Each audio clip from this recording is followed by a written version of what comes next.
बिन कर तम अग्नि तल जाना, इस कारण हम आवन ठाना। वाहिगुरु जी का खालसा, वाहिगुरु जी की फतेह। परम सम्मानयोग सतगुरु श्री गुरु ग्रंथ साहिब सच्चे पातशाह की पावन गोद विच बड़े ही अदब सत्कार प्रेम प्यार से गुरु चरणों के विच बैठी गुरु की साथी वाजी साध संगत जीओ वड भागी हैं जी जिन्हों ने सतगुरु पातशाह की पावन गोद विच बैठ के सोदर बाणी दे पाठ आरती इलाही बाणी दे कीर्तन बड़े ही प्रेम प्यार दे विच खिच के आपां ने शुरू कीते ने। ते आओ समय की चल रही लड़ीवार गुरु इतिहास की कथा अज दे प्रसंग की आरंभता करन तो पहला लड़ी को जोड़न वास्ते थोड़ा जिहा आपां कल दा प्रसंग समझ कर लईए जी। कल दे प्रसंग के अंदर आपां ने श्रवण कीता सी मेरी पीढ़ी दे मालक धन गुरु हरगोबिंद साहिब सच्चे पातशाह करतारपुर तो चले गया सब विराट पार किया। सतगुरु पातशाह ने एक थे देखा टिब्बा देखा उत्थे जाके अपना डेरा लाउणा कीता। सारे सोदर योधे आपो अपने तंबू ला लेंदे ने सब दे डेरे लग जाते हैं। जिवें जिवें नेड़े नेड़े दीयां संगतां नूं पता चलदा सतगुरु पातशाह आए ने सब संगतां बड़ी श्रद्धा भावना प्रेम प्यार दे विच भिज के गुरु चरणां दे विच आके मत्था टेकदियां ने घटावां अर्पण करदियां ने बड़ा गुरु दा जस गायन करदियां ने। तो भगवान दास के जदों इन्हों पता चलिया भी सतगुरु पातशाह मेरे जेब ते बैठे ने मैं मालक हां जांदा जाके की देखदा सतगुरु पातशाह दा दरबार सजे बड़े सूरवीर योधे सतगुरु पातशाह की संगत विच बैठे ने। संगतां पिटावां अर्पण कर रहीआं ने। सड़ बल गया सिर तो लेके पैरों तक अग लगी अंदर ही दिखा दी बड़ा कल्पिया जी। सच्चे पातशाह नूं चज नाल मत्था नहीं टेकिया कोई अंदर श्रद्धा की भावना बिल्कुल प्यार नहीं बनया। सतगुरु कोई इन्हें मत्था नहीं टेकिया सगों बड़ा रुखा बड़ा कौड़ा बोलिया सतगुरु पातशाह भी इधर किस तरह आए थे और सतगुरु भी उत्तर दिंदे ने। आओ अगला प्रसंग सुन करिए जी। अज दे प्रसंग की आरंभता करन तो पहला सारे जी आखो जी सतनाम श्री वाहिगुरु साहिब जी। गुरु कहियो थल ऊंच निहारा। कहने लगा कि भगवान दास केंद्र सतगुरु पातशाह भी इत्थे किदां आए जी इत्थे तुसीं किस तरह आए जी। ते सतगुरु गुरु हरगोबिंद साहब जी कहते कि थां उच्ची है इत्थे चिकड़ नहीं है उच्ची थां वेख के असीं इत्थे आए हां। करे प्रवाह नदी जल पारा। सतगुरु कहते एक पासे ब्यासा दरिया का जिहड़े जल का प्रवाह चलता है पानी का प्रवाह चल रहा है कुदरत का नजारा है कि एक दिन ठहरे स्थान। सतगुरु कहते कुछ दिन असीं जरूर इत्थे होर रुकांगे भाई कुछ दिन कोई समा असीं इत्थे रुकांगे। खेलह बिरतिया खेल महान। सतगुरु कहते इत्थे भाई साडा सुभाअ है साडी बिरती आ शिकार खेलना ते असीं शिकार खेडांगे। बिन कर दम अग्नि तल जाना। क्योंकि बरसात की रुत है चमासे की रुत है ते बरसात होने करके थां ते बड़ा चिकड़ है चिकड़ रहत ये जगह है इसलिए असीं इत्थे कुछ देर शिकार खेडना है। इस कारण हम आवन ठाना। सतगुरु कहंदे इस करके भाई असीं इत्थे आए हां होर कोई कारण इस करके असीं इधर आए हां। सुन खुल से मन बकर बखाने। कहंदे सच्चे पातशाह दे बचन सुने सड़बड़ विच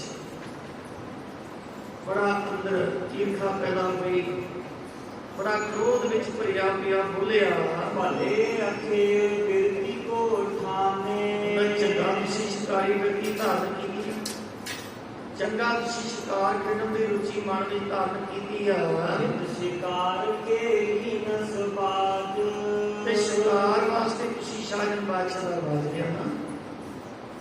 ਸ਼ਿਕਾਰ ਖੇਡਣ ਵਾਸਤੇ ਤੁਸੀਂ ਸ਼ਾਹਜਹਾਨ ਬਾਦਸ਼ਾਹ ਦਾ ਬਾਜ ਪਕੜਿਆ ਏ। ਨਿਤ ਬਿਗਾੜੇ ਆਪਣੇ ਕਾਜ ਇੱਕ ਸ਼ਿਕਾਰ ਕਰਕੇ ਬਾਦਸ਼ਾਹ ਦਾ ਬਾਜ ਪਕੜ ਕੇ ਤੁਸੀਂ ਆਪਣੇ ਬੜੇ ਕਾਰਜ ਵਿਗਾੜੇ ਨੇ, ਬੜੇ ਕੰਮ ਤੁਸੀਂ ਆਪਣੇ ਵਿਗਾੜਨਾ ਕੀਤੇ ਨੇ। ਸ਼ਾਹ ਸੰਗ ਬਾਧਿਓ ਵੱਡ ਬੈਰ ਜੋ ਤੁਹਾਡੀ ਸ਼ਿਕਾਰ ਦੀ ਵਿਰਤੀ ਸੀ ਉਹਦੇ ਕਾਰਨ ਸ਼ਾਹਜਹਾਨ ਬਾਦਸ਼ਾਹ ਦੇ ਨਾਲ ਤੁਹਾਡਾ ਵੈਰ ਵਿਰੋਧ ਵੱਧ ਗਿਆ। ਵੈਰਤਾ ਪੈਦਾ ਹੋ ਗਈ, ਵਿਰੋਧਤਾ ਪੈਦਾ ਹੋ ਗਈ। ਬਹੁਰ ਕਹਾਂ ਬਾਂਛਤ ਹੈ ਖੈਰ ਕਹਿੰਦੇ ਜਦੋਂ ਐਡਾ ਤੁਹਾਡਾ ਬਖੇੜਾ ਹੋਇਆ ਤੇ ਹੁਣ ਤੁਸੀਂ ਹੋਰ ਕਿੱਥੇ ਘਰ ਲੱਭਦੇ ਹੋ, ਕਿੱਥੇ ਸੁਖ ਚਾਹੁੰਦੇ ਹੋ। ਸਦਨ ਉਜਾੜ ਸੁਧਾਸਰ ਆਏ ਇੱਥੋਂ ਤੱਕ ਵੀ ਇਹਨੇ ਕ੍ਰੋਧ ਵਿੱਚ ਕਹਿ ਦਿੱਤਾ ਸਤਿਗੁਰੂ ਪਾਤਸ਼ਾਹ ਨੂੰ ਵੀ ਕਹਿੰਦਾ ਵੀ ਤੁਸੀਂ ਨਾ ਆਪਣਾ ਘਰ ਉਜਾੜ ਕੇ ਇੱਥੇ ਆਏ, ਤੁਸੀਂ ਆਪਣਾ ਘਰ ਉਜਾੜ ਕੇ ਕਿੱਥੇ ਆਏ ਹੋ। ਅੰਜੋ ਨ ਤਿਆਗੇ ਸਹਿਜ ਸੁਭਾਏ ਤੁਸੀਂ ਅੰਮ੍ਰਿਤਸਰ ਦੀ ਧਰਤੀ ਨੂੰ ਛੱਡ ਕੇ ਆ ਗਏ ਤੇ ਅਜੇ ਵੀ ਤੁਸੀਂ ਇਹ ਸ਼ਿਕਾਰ ਵਾਲੀ ਵਿਅਕਤੀ ਦੀ ਰੁਚੀ ਨੂੰ ਛੱਡਦੇ ਨਹੀਂ। ਤੁਸੀਂ ਇਸ ਰੁਚੀ ਨੂੰ, ਇਸ ਵਿਅਕਤੀ ਨੂੰ ਅਜੇ ਵੀ ਤਿਆਗਦੇ ਨਹੀਂ। ਠੋਕਰ ਲਾਗੇ ਸਮਝੇ ਸਿਆਣੇ ਕਹਿੰਦਾ ਕਿ ਸਿਆਣਾ ਬੰਦਾ ਜਿਹੜਾ ਉਹਨੂੰ ਜਦੋਂ ਠੋਕਰ ਲੱਗਦੀ ਹੈ ਨਾ, ਉਹਨੂੰ ਜਦੋਂ ਕਿਤੇ ਠੋਕਰ ਵੱਜੇ ਮਾਨ ਲਾਭ ਕੋ ਸਕਲ ਪਛਾਨੇ ਤੇ ਉਹ ਆਪਣੇ ਨਫੇ ਨੁਕਸਾਨ ਦੇ ਬਾਰੇ ਜਾਣ ਜਾਂਦਾ ਹੈ। ਇਹਦੇ ਵਿੱਚੋਂ ਮੈਨੂੰ ਲਾਭ ਹੋਏਗਾ ਕਿ ਮੈਨੂੰ ਨੁਕਸਾਨ ਹੋਏਗਾ। ਬੜੇ ਰੂਪ ਬੜੇ ਗੁਰੂ ਜਪ ਭਏ ਆਗਾਰੀ ਕਹਿਣ ਲੱਗਾ ਤੁਹਾਨੂੰ ਪਤਾ ਹੀ ਨਹੀਂ ਚੱਲਿਆ, ਤੁਸੀਂ ਇੱਕ ਬਾਜ ਪਕੜਿਆ, ਜੰਗ ਹੋਈ, ਬੜਾ ਨੁਕਸਾਨ ਹੋਇਆ, ਘਰ ਛੱਡਣਾ ਪਿਆ, ਤੁਹਾਨੂੰ ਅਜੇ ਪਤਾ ਹੀ ਨਹੀਂ ਲੱਗਿਆ ਕਿ ਜੰਗ ਵਿੱਚ ਨੁਕਸਾਨ ਕੀ ਹੈ ਤੇ ਲਾਭ ਕੀ ਹੈ।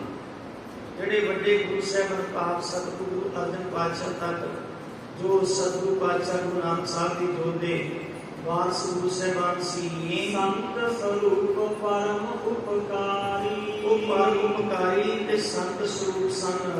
ਸ਼ਾਹ ਆਦ ਖਿਲਕਤ ਸਭ ਆਵੇ ਇਸ ਬਾਦਸ਼ਾਹ ਆਦਿਕ ਵੀ ਉਹਨਾਂ ਦੇ ਚਰਨਾਂ ਵਿੱਚ ਆ ਕੇ ਮੱਥਾ ਟੇਕਦੇ ਸੀ। ਬਾਦਸ਼ਾਹ ਵੀ ਉਹਨਾਂ ਦੇ ਆ ਕੇ ਅੱਗੇ ਝੁਕਦੇ ਸੀ। ਨਿਤ ਤਤ ਜਿਨ ਕੋ ਸੀਸ ਝੁਕਾਵੇ ਨੇਤਾ ਬੰਦੀ ਆ ਕੇ ਜਿਨ੍ਹਾਂ ਦੇ ਚਰਨਾਂ ਵਿੱਚ ਬਾਦਸ਼ਾਹ ਸ਼ਹਿਨਸ਼ਾਹ ਸਾਰੇ ਝੁਕ ਕੇ ਨਮਸਕਾਰਾਂ ਕਰਦੇ ਸੀ, ਮੱਥਾ ਟੇਕਦੇ ਸੀ। ਘੁੰਮਦੇ ਰੀਤ ਨਵੀਨ ਚਲਾਈ ਤੇ ਸਤਿਗੁਰੂ ਪਾਤਸ਼ਾਹ ਨੇ ਕਹਿੰਦਾ ਗੁਰੂ ਰਾਮਦਾਸ ਪੀਰ ਵੀ ਤੁਸੀਂ ਆ ਨਵੀਂ ਮਰਿਆਦਾ ਚਲਾ ਦਿੱਤੀ ਆ, ਤੁਸੀਂ ਆ ਨਵੀਂ ਹੀ ਮਰਿਆਦਾ ਚਲਾ ਦਿੱਤੀ ਆ। ਸ਼ਸਤਰ ਬੰਦ ਕਰ ਰੋਲੇ ਉਠਾਈ ਤੇ ਤੁਸੀਂ ਆਪਣੇ ਤਨ ਤੇ ਮੀਰੀ ਪੀਰੀ ਦੀਆਂ ਦੋ ਤਲਵਾਰਾਂ ਪਹਿਨ ਲਈਆਂ, ਤੁਸੀਂ ਸ਼ਸਤਰ ਧਾਰਨ ਕਰ ਲਏ ਨੇ ਤੇ ਤੁਸੀਂ ਇਹ ਸਭ ਤੋਂ ਸੂਰਬੀਰ ਯੋਧਿਆਂ ਵਾਲਾ ਕਰਨ ਸ਼ੁਰੂ ਕਰ ਦਿੱਤਾ ਹੈ। ਕੀ ਬਾਤ ਨਹੀਂ ਉਤਪਾਤ ਤੇ ਕੁਛ ਛੋਟੀ ਗੱਲ ਨਹੀਂ, ਝਗੜਾ ਪੈਦਾ ਕਰਨਾ, ਝਗੜਾ ਹੋਣਾ, ਕਰਤ ਫਿਰਤ ਲੋਕਨ ਕੋ ਘਾਤ ਤੇ ਤੁਸੀਂ ਲੋਕਾਂ ਦਾ ਨੁਕਸਾਨ ਕਰਦੇ ਫਿਰਦੇ, ਲੜਦੇ ਫਿਰਦੇ, ਲੋਕਾਂ ਨਾਲ ਝਗੜਾ ਕਰਦੇ, ਲੜਾਈ ਕਰਕੇ ਲੋਕਾਂ ਦਾ ਬੜਾ ਨੁਕਸਾਨ ਕਰ ਰਹੇ ਹੋ। ਗੁਰੂ ਕਹਿਓ ਹਮ ਆਪਣਾ ਬਿਗਾੜਾ ਤਾਂ ਜੋ ਹਰਿਗੋਬਿੰਦ ਸਾਹਿਬ ਜੀ ਕਹਿੰਦੇ ਭਾਈ ਸਭਨਾ, ਜੇ ਜੰਗ ਜੁੱਧ ਕਰਕੇ ਕੁਝ ਵਿਗੜਿਆ ਵੀ ਸਾਡਾ ਹੀ ਵਿਗੜਿਆ ਨਾ, ਜੇ ਕੋਈ ਨੁਕਸਾਨ ਹੋਇਆ ਤੇ ਸਾਡਾ ਹੀ ਹੋਇਆ ਨਾ। ਤੈਂ ਕਿਉਂ ਉਰ ਮਹਿ ਸੰਕਟ ਧਾਰਾ ਸਾਨੂੰ ਕਹਿੰਦੇ ਤੂੰ ਕਿਉਂ ਦੁਖੀ ਹੋਏ, ਤੂੰ ਕਿਉਂ ਅੰਦਰੋਂ ਸੜਦਾ ਪਿਆ, ਤੂੰ ਕਿਉਂ ਅੰਦਰੋਂ ਕਲਪਦਾ ਪਿਆ, ਨੁਕਸਾਨ ਸਾਡਾ ਹੋਇਆ, ਤੈਨੂੰ ਇਹਦੇ ਨਾਲ ਕੀ। ਵਿਗੜੇ ਕਾਰਜ ਹਮ ਦੁਖ ਹੋਏ ਸਾਨੂੰ ਕਹਿੰਦੇ ਤੂੰ ਐਵੇਂ ਦੁਖੀ ਹੋਈ ਜਾਣਾ, ਕੋਈ ਸਾਡਾ ਕੰਮ ਵਿਗੜਿਆ ਦੁੱਖ ਸਾਨੂੰ ਹੋਣਾ ਸੀ ਭਾਈ, ਇੱਕੋ ਦੁੱਖ ਅਸੀਂ ਜਾਣਦੇ ਕੋਈ ਹੈ ਵੀ ਨਹੀਂ, ਪਰ ਤੂੰ ਐਵੇਂ ਦੁਖੀ ਹੋਈ ਜਾਣਾ, ਕੰਮ ਸਾਡਾ ਵਿਗੜਿਆ, ਦੁੱਖ ਤੂੰ ਭੋਗ ਰਿਹਾ ਹੈ। ਪਰਿਓ ਤੋਹਿ ਸਮ ਕੇ ਸਿਰ ਸੋਏ ਸਾਹਿਬ ਜੀ ਕਹਿੰਦੇ ਤੇਰੇ ਸਿਰ ਵਿੱਚ ਵੀ ਪਤਾ ਨਹੀਂ ਕਾਹਦਾ ਕਲੇਸ਼ ਪੈ ਗਿਆ, ਦੁੱਖ ਤੇਰੇ ਸਿਰ ਤੇ ਪਤਾ ਨਹੀਂ ਕਾਹਦੇ ਪੈ ਗਏ ਨੇ। ਜੀ ਜੀ ਨਿੰਦਕ ਆਹੈ ਹਮਾਰੇ ਤਾਂ ਗੁਰੂ ਸਾਹਿਬ ਜੀ ਕਹਿੰਦੇ ਜਿਹੜੇ ਸਾਡੇ ਨਿੰਦਕ ਨੇ, ਜਿਨ੍ਹਾਂ ਨੇ ਲੱਕ ਬੰਨਿਆ ਸਾਡੀ ਨਿੰਦਿਆ ਕਰਨ ਦਾ, ਦਿਨ ਪ੍ਰਤ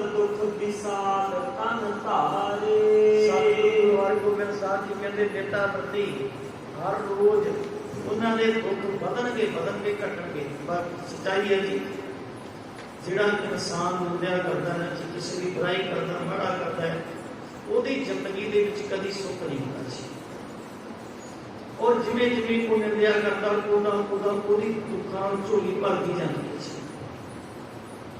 ਔਰ ਸਤਿਗੁਰੂ ਦੀ ਬਾਣੀ ਨੇ ਤਾਂ ਭਾਈ ਹਰ ਇੱਕ ਇਨਸਾਨ ਦੀ ਕਹਿ ਦਿੱਤਾ ਕਿ ਨਿੰਦਾ ਭਲੀ ਕਿਸੇ ਕੀ ਨਾਹੀ, ਮਨ ਮੁਖ ਮੁਕਤ ਕਰਨ, ਮੂੰਹ ਕਾਲੇ ਤਿੰਨਾਂ ਨਿੰਦਕਾਂ, ਮੂੰਹ ਕਾਲੇ ਤਿੰਨਾਂ ਨਿੰਦਕਾਂ, ਨਰਕੇ ਘੋਰ ਬਚਨ।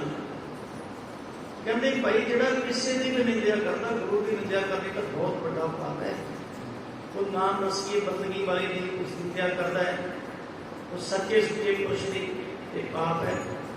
ਕਹਿੰਦੇ ਕਿਸੇ ਦੀ ਵੀ ਨਿੰਦਿਆ ਕਰਨੀ ਕੋਈ ਬਹੁਤ ਵੱਡਾ ਪਾਪ ਹੈ। ਇੱਥੇ ਮੂੰਹ ਕਾਲਾ ਹੁੰਦਾ ਤੇ ਕਦੀ ਨਰਕਾਂ ਵਿੱਚ ਜਾਂਦਾ ਹੈ। ਸਤਿਗੁਰੂ ਗੁਰੂ ਹਰਿਗੋਬਿੰਦ ਸਾਹਿਬ ਸੱਚੇ ਪਾਤਸ਼ਾਹ ਜੀ ਕਹਿੰਦੇ ਭਾਈ ਜੋ ਨਿੰਦਿਆ ਕਰਦੇ ਨੇ ਕਰ ਲੈਣ। ਸਤਿਗੁਰੂ ਕਹਿੰਦੇ ਨਿੰਦਿਆ ਕਰਨ ਵਾਲਿਆਂ ਨੂੰ ਨੇ ਆਪਣੀ ਝੋਲੀ ਆਪ ਦੁੱਖਾਂ ਨਾਲ ਭਰ ਲਈ ਹੈ। ਗੁਰ ਘਰ ਕੋ ਨਿਤ ਸੁਧ ਹੈ ਕਾਜ। ਸਤਿਗੁਰੂ ਕਹਿੰਦੇ ਗੁਰੂ ਨਾਨਕ ਪਾਤਸ਼ਾਹ ਦਾ ਘਰ ਐਸਾ ਹੈ ਭਾਈ, ਸਤਿਗੁਰੂ ਪਾਤਸ਼ਾਹ ਦੇ ਘਰ ਦਾ ਕਾਰਜ ਕੌਣ ਵਿਗਾੜ ਸਕਦਾ ਹੈ? ਸਤਿਗੁਰੂ ਤਾਂ ਆਪ ਵਿਗੜੇ ਕਾਰਜ ਸੰਗਤਾਂ ਦੇ ਭਾਵਨਾ ਵਾਲਿਆਂ ਦੇ ਅਰਦਾਸ ਕਰਨ ਵਾਲੇ ਨੇ, ਤੇ ਗੁਰੂ ਦੇ ਕਾਰਜ ਨੂੰ ਕੌਣ ਵਿਗਾੜ ਸਕਦਾ ਹੈ? ਗੁਰੂ ਦੇ ਕੰਮ ਵਿੱਚ ਕੌਣ ਵਿਗੜ ਪਾ ਸਕਦਾ ਹੈ? ਗੁਰੂ ਤਾਂ ਸਾਰੇ ਵਿਗੜਾਂ ਨੂੰ ਦੂਰ ਕਰਨ ਵਾਲਾ ਹੈ। ਸਤਿਗੁਰੂ ਪਾਤਸ਼ਾਹ ਜੀ ਕਹਿੰਦੇ ਭਾਈ ਗੁਰੂ ਘਰ ਦੇ ਕਾਰਜਾਂ 'ਚ ਕੋਈ ਵਿਗੜ ਨਹੀਂ ਪਾ ਸਕਦਾ। ਗੁਰ ਕਦ ਛੀਨ ਲੈਣਗੇ ਰਾਜ। ਸਤਿਗੁਰੂ ਕਹਿੰਦੇ ਜਿਹੜੇ ਤੁਰਕਾਂ ਦੀ ਗੱਲ ਕਰਦਾ ਨਾ, ਉਹਨਾਂ ਦਾ ਰਾਜ ਭਾਗ ਅਸੀਂ ਖੋਹ ਲੈਣਾ ਹੈ। ਸਤਿਗੁਰੂ ਪਾਤਸ਼ਾਹ ਕਹਿੰਦੇ ਉਹਨਾਂ ਦਾ ਰਾਜ ਭਾਗ ਜਿੰਨੇ ਲੈ ਲੈਣਾ ਹੈ। ਗੁਰ ਕੋ ਤੌਰ ਫੇਰ ਵਿਦ ਔਰ। ਜਦੋਂ ਇਹਨੇ ਗੁਰੂ ਰਾਮਦਾਸ ਪੀਰ ਨੇ ਲਿਖਿਆ, ਖੇਡ ਨੇ ਲਿਖਿਆ, ਸਤਿਗੁਰੂ ਪਾਤਸ਼ਾਹ ਨੂੰ ਤਾਂ ਮੇਰੀ ਗੱਲ ਸੁਣੀ, ਕੋਈ ਪ੍ਰਭਾਵ ਨਹੀਂ ਪਿਆ ਮੇਰੀ ਗੱਲ ਦਾ, ਕੋਈ ਚਿੰਤਾ ਨਹੀਂ, ਕੋਈ ਫਿਕਰ ਨਹੀਂ। ਸਤਿਗੁਰੂ ਪਾਤਸ਼ਾਹ ਤਾਂ ਆਪਣੀ ਮੌਜ ਵਿੱਚ ਨੇ, ਮੇਰੀ ਗੱਲ ਤਾਂ ਸੁਣੀ, ਇਹਨਾਂ ਨੇ ਅਣਸੁਣੀ ਕਰ ਦਿੱਤੀ ਆ। ਉੱਠ ਗਮਲੇ ਪਹੁੰਚਿਓ ਨਿਜ ਠੌਰ। ਜਦੋਂ ਵੇਖਿਆ ਵੀ ਮੇਰੀਆਂ ਗੱਲਾਂ ਦਾ ਕੋਈ ਅਸਰ ਨਹੀਂ, ਉੱਠਿਆ ਉੱਠ ਕੇ ਚਲਾ ਗਿਆ। ਮਾਨ ਪਾਨ ਸਤਿਗੁਰ ਕਰਵਾਏ। ਇਹ ਸ਼ਾਮਾਂ ਪਈਆਂ ਤਾਂ ਗੁਰੂ ਹਰਿਗੋਬਿੰਦ ਸਾਹਿਬ ਸੱਚੇ ਪਾਤਸ਼ਾਹ ਨੇ ਉਸੇ ਵੇਲੇ ਗੁਰੂ ਘਰ ਦੇ ਸੇਵਾਦਾਰਾਂ ਨੂੰ ਕਿਹਾ ਕਿ ਲੰਗਰ ਪ੍ਰਸ਼ਾਦਾ ਪਾਣੀ ਤਿਆਰ ਕਰੋ। ਲੰਗਰ ਪ੍ਰਸ਼ਾਦਾ ਪਾਣੀ ਤਿਆਰ ਹੋਇਆ। ਸਾਰੀ ਦੁਨੀਆ ਵਿੱਚ ਸਤਿਗੁਰੂ ਪਾਤਸ਼ਾਹ ਦੀ ਫੌਜ ਸੀ। ਸਤਿਗੁਰੂ ਨੇ ਸਾਰੀ ਫੌਜ ਨੂੰ ਕਹਿ ਦਿੱਤਾ ਵੀ ਪ੍ਰਸ਼ਾਦਾ ਪਾਣੀ ਛਕੋ। ਸਾਰੀਆਂ ਫੌਜਾਂ ਨੇ, ਸਾਰੀਆਂ ਸੰਗਤਾਂ ਨੇ ਪ੍ਰਸ਼ਾਦਾ ਪਾਣੀ ਛਕਣਾ ਕੀਤਾ। ਸੁਖ ਢੰਗ ਸਹਿਤ ਅਤੇ ਮਨ ਭਾਏ। ਜਿੰਨੇ ਸੂਰਬੀਰ ਯੋਧੇ ਸੀ ਸਤਿਗੁਰੂ ਪਾਤਸ਼ਾਹ ਦੇ, ਉਹਨਾਂ ਨੇ ਵੀ ਬੜੇ ਪਿਆਰ ਸਹਿਤ ਪੰਗਤ ਵਿੱਚ ਬੈਠ ਕੇ ਲੰਗਰ ਪ੍ਰਸ਼ਾਦ ਪਾਣੀ ਛਕਣਾ ਕੀਤਾ। ਭਾਈ ਵਿਧੀ ਚੰਦ ਸੋ ਪੂਜਨ ਕਰਿਓ। ਸਤਿਗੁਰੂ ਗੁਰੂ ਹਰਿਗੋਬਿੰਦ ਸਾਹਿਬ ਭਾਈ ਵਿਧੀ ਚੰਦ ਨੂੰ ਬੜੇ ਪਿਆਰ ਦੇ ਨਾਲ ਪੁੱਛਦੇ ਨੇ, ਹਮਨੀ ਕੋਏ ਥਾਨ ਨੇ ਹਰਿਓ। ਕਹਿਣ ਲੱਗੇ ਭਾਈ ਵਿਧੀ ਚੰਦ ਦੀ ਥਾਂ ਬੜੀ ਸਾਨੂੰ ਚੰਗੀ ਲੱਗੀ ਹੈ, ਆਹ ਥਾਂ ਸਾਨੂੰ ਬੜੀ ਸੋਹਣੀ ਲੱਗੀ ਹੈ, ਆਹ ਜਗ੍ਹਾ ਸਾਡੇ ਮਨ ਨੂੰ ਬੜੀ ਭਾ ਗਈ ਆ। ਤੀਰ ਬਿਆਸਾ ਨਗਰ ਬਸਾਵੇ। ਅਸੀਂ ਚਾਹੁੰਦੇ ਹਾਂ ਕਿ ਬਿਆਸਾ ਦਰਿਆ ਦੇ ਕਿਨਾਰੇ ਤੇ ਨਗਰ ਵਸਾਈਏ। ਅਸੀਂ ਇੱਥੇ ਨਗਰ ਵਸਾਉਣਾ ਚਾਹੁੰਦੇ ਹਾਂ। ਸਾਡੇ ਮਨ ਦੀ ਸੋਚ ਵਿਚਾਰ ਇਹ ਹੈ ਕਿ ਇੱਥੇ ਨਗਰ ਵਸਾਇਆ ਜਾਏ। ਸਦਾ ਚੁਮਾਸਾ ਇਹਾਂ ਬਤਾਵੇ। ਸਾਨੂੰ ਕਹਿੰਦੇ ਵਰਖਾ ਦੀ ਰੁੱਤ, ਬਰਸਾਤ ਦੀ ਰੁੱਤ, ਚੁਮਾਸੇ ਦੀ ਜਿਹੜੀ ਰੁੱਤ ਹੈ ਉਹ ਆ ਕੇ ਆਪਾਂ ਇੱਥੇ ਬਤੀਤ ਕਰਿਆ ਕਰਾਂਗੇ। ਸੌਣ ਭਾਦੋਂ ਅਸੂ ਦਾ ਮਹੀਨਾ ਆ ਕੇ ਆਪਾਂ ਇੱਥੇ ਹੀ ਬਤੀਤ ਕਰਿਆ ਕਰਾਂਗੇ। ਹੱਥ ਜੋੜਦੇ ਸੁਣ ਲੋ ਬਖਾਨਾ। ਭਾਈ ਵਿਧੀ ਚੰਦ ਸਤਿਗੁਰੂ ਗੁਰੂ ਹਰਿਗੋਬਿੰਦ ਸਾਹਿਬ ਦੇ ਬਚਨ ਸੁਣਦੇ ਨੇ। ਸੁਣ ਕੇ ਦੋਵੇਂ ਹੱਥ ਜੋੜ ਕੇ ਬੜੇ ਪਿਆਰ ਨਾਲ ਕਹਿਣ ਲੱਗੇ, ਸ੍ਰੀ ਜਗ ਗੁਰ ਤੁਮਰੇ ਸਭ ਥਾਨਾ।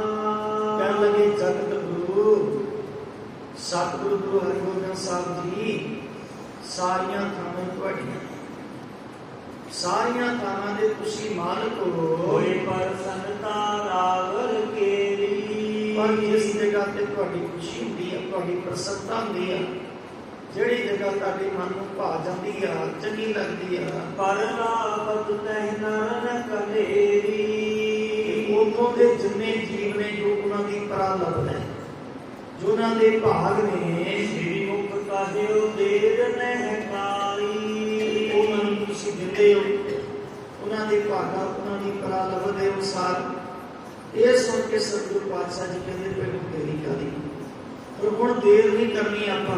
ਮੋਦ ਪ੍ਰਾਪਤ ਤੇ ਹੋ ਟੱਕ ਲਗਾਈ, ਸਤਿਗੁਰੂ ਗੁਰੂ ਹਰਿਗੋਬਿੰਦ ਸਾਹਿਬ ਜੀ ਕਹਿੰਦੇ ਸਵੇਰੇ ਦਿਨ ਚੜ੍ਹਦਾ ਨਾ, ਦਿਨ ਚੜ੍ਹਦੇ ਦੇ ਨਾਲ ਹੀ ਆਪਾਂ ਇਸ ਅਸਥਾਨ ਦੀ, ਇਸ ਨਗਰ ਦੀ ਨੀਂਹ ਰੱਖ ਲਈ।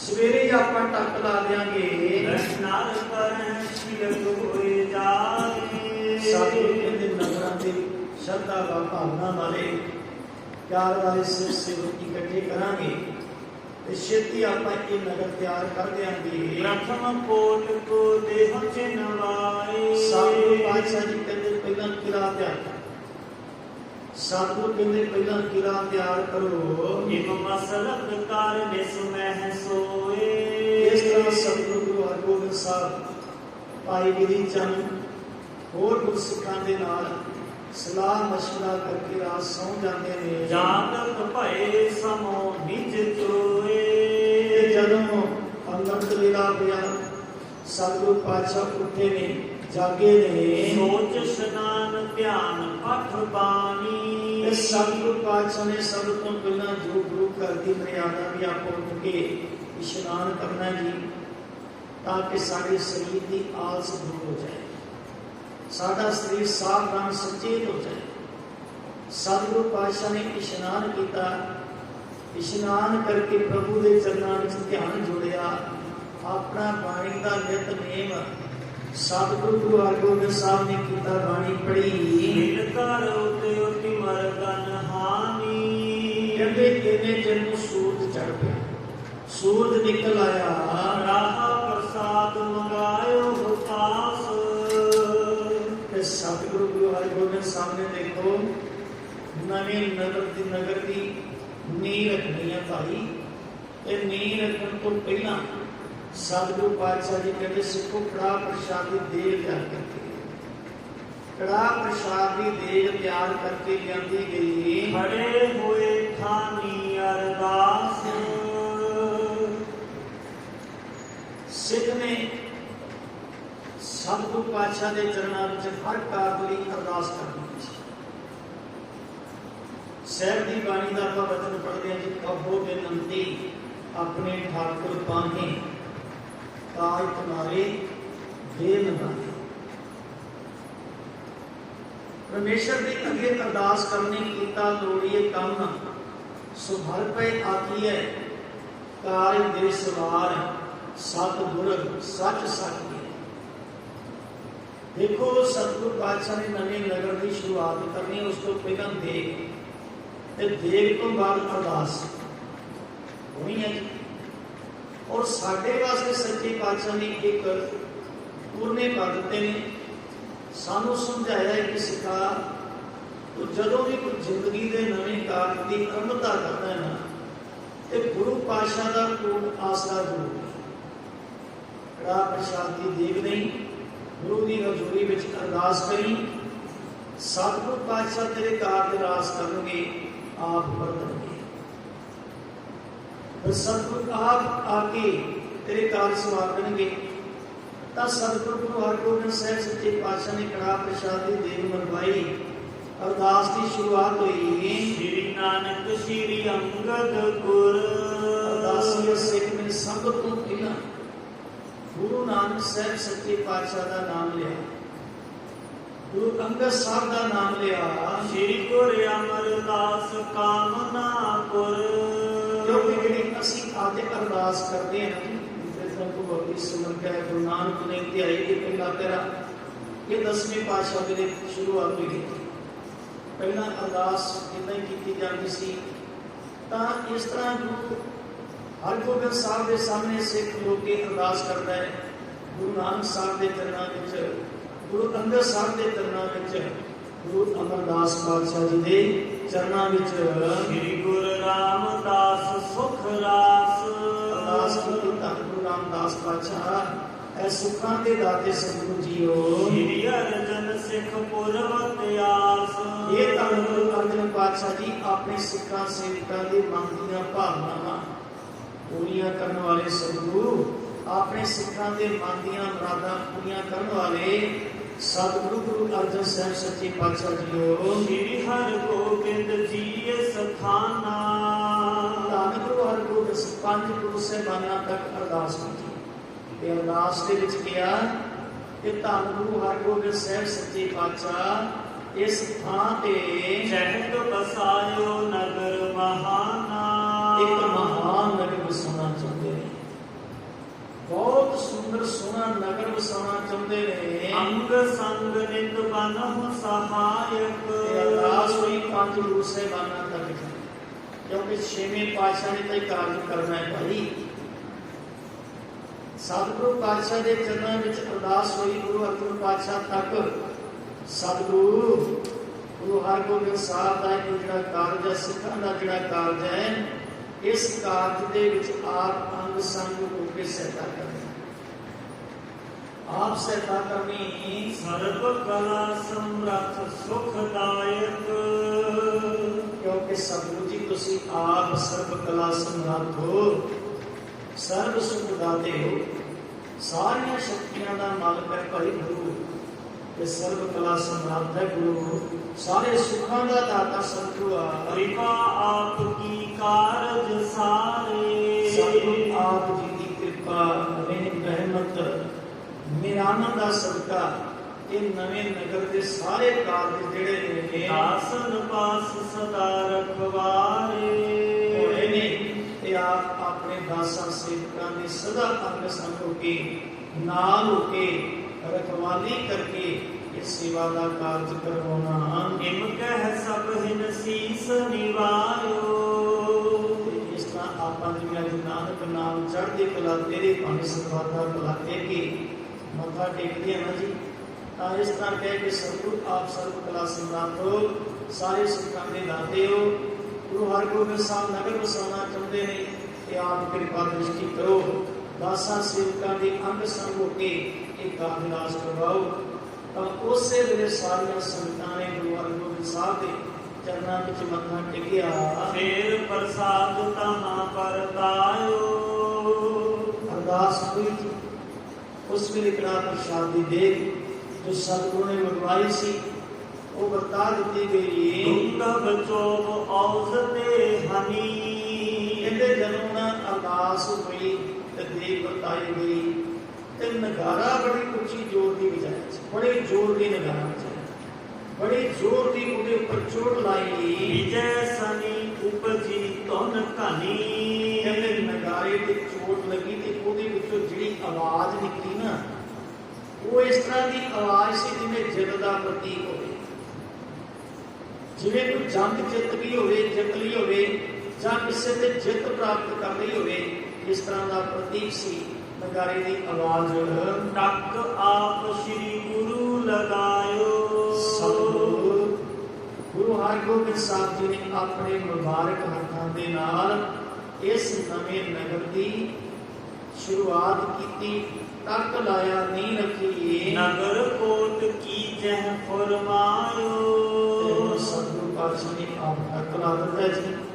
ਕਿੱਦਾਂ ਇਹ ਨਗਰ ਵਸਣਾ, ਕਿਹੜਾ ਨਗਰ ਵਸੇਗਾ, ਇਹ ਆਪਾਂ ਕੱਲ ਦੇ ਸਮੇਂ ਦੇ ਅੰਦਰ ਸਾਰਾ ਪ੍ਰਸੰਗ ਕਰਾਂਗੇ, ਕਿਉਂਕਿ ਸਮੇਂ ਦੀ ਸਮਾਪਤੀ ਹੋਈਆਂ ਪੁਰਨਾਂ ਦੀ ਖਿਮਾ। ਆਪ ਸੰਗਤ ਦਾ ਧੰਨਵਾਦ।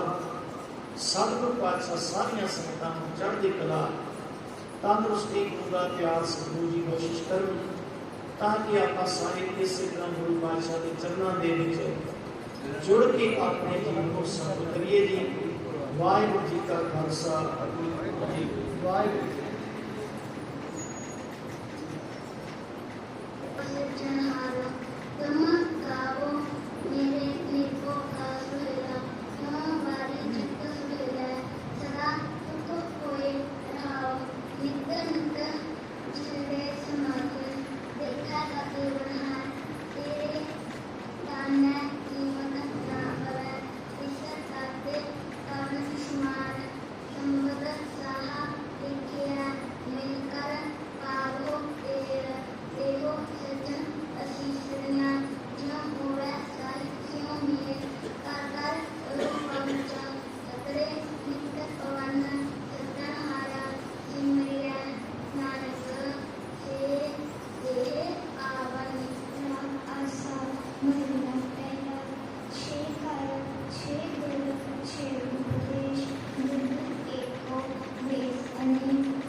रात नासरी महला पहला गगन में थाल रात चंद दीपक बने तारिका मंडल यमूर्ति धूप आंगन पवन चौरा करे सकल अंगाए उड़ंत ज्योति कैसी आरती होए अखंडना तेरी आरती अनमता चबन अजब तेरी भाव सहस नैन नन नैन थोड़े गुरु सहस मुनि निम्ना एक गुरु सहस पार देवन नन एक पार गान बिन सहस तत्वन गुरु जगत मोहि सगुण जोत जोत है सोई तिस्तर चांदन सगुण चांदन मोहि दो साखी जो प्रगट होए ज्योतिष पावै सो आरती होए हर चले कवल करण होई अंधेरो मोहे आई प्यासा कृपा जल रहे नानक सारे कौन हो जाते तेरे मन वासा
निज कर